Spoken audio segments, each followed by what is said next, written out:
What's up guys, MeanSpeed here. Today going to be doing a second video for the day, going to be another suggested setup.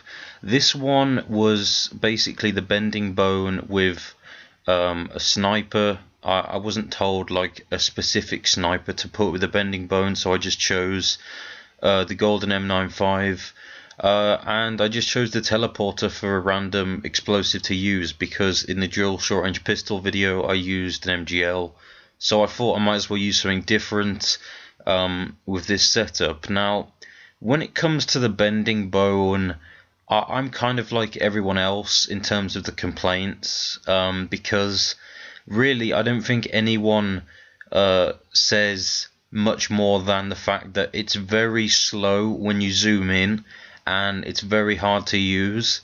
That's pretty much what people think about it. The damage is fine if you can actually hit someone, but really in high level games where it's quite fast paced at times, it's going to be hard to hit people, and you can't really afford to, zoom in for too long. And especially when you try and like track people and follow people like with the zoom whilst you zoomed in, it's very hard to do because you move like so slowly. And it's just, almost impossible to follow someone if they're using Leggett or something. It's just, too hard to do. In terms of like the sniper rifle, I think if anyone was going to try this setup out, they would pretty much rely on the sniper rifle over the bending bone, just because the bending bone is just pretty unreliable and hard to use. It's not weak, but it's just difficult to use.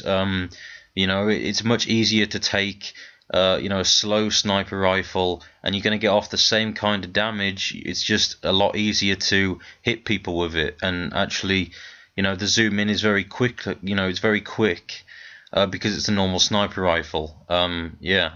So in this video, actually, though, I think I did get a few nice kills with the bending bone, but that was totally a fluke. I normally, hardly get any kills at all with it, because it's just too hard to use, really. In terms of like the sniper to put with it, it doesn't really matter. Even if you put like the electro slinger, that's still, like, to me it's a better version of the bending bone. I'd find it easier to use, and I just think like it's easier to follow people with it. I don't think it's as slow as the bending bone. If it is, then well, another thing I find easier to do on the electro slinger is hit people, because the bending bone has this weird like dot system where there's like 3 or 4 different dots. I can't remember, and I'm not really used to that. I'm not sure, like, in long ranges how you're supposed to determine where the shot's going to go, because I don't really use the bending bone a lot really. I think when I bought it, it was just to make a test video on it, and since then I don't really use it that much at all, just because I find it difficult and frustrating to use. If I was going to get some good use out of the weapon, I'd have to be playing against low levels or people with hardly any game experience, because that's really, to me, one of the main situations where it can be useful. That's it.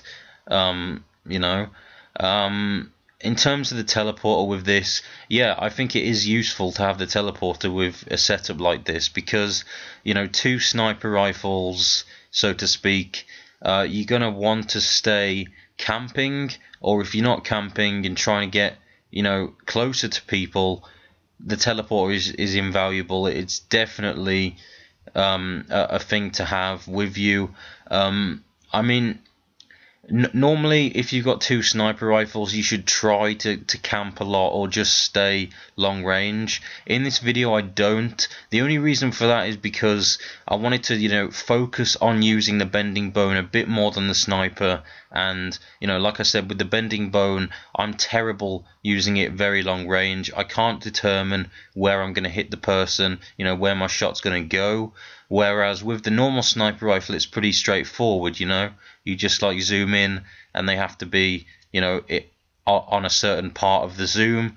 But with the bending bone, because I don't use it a lot, I'm not really, knowledgeable with how to use it properly. at really long ranges. So yeah, I think, yeah, like I said, I did pull off a few nice kills with the bending bone. I'm not saying that it's like really bad.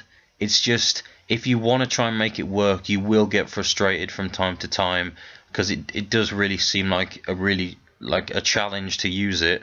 You know, like I said before, if you're gonna pair another sniper with it, you're gonna really try and focus on the sniper instead of the bending bone, because it's just gonna be an easier alternative, and you know, an alternative that's just as strong if you're using a slow sniper rifle. So yeah, thanks for watching, guys. I might upload one more video today of a setup.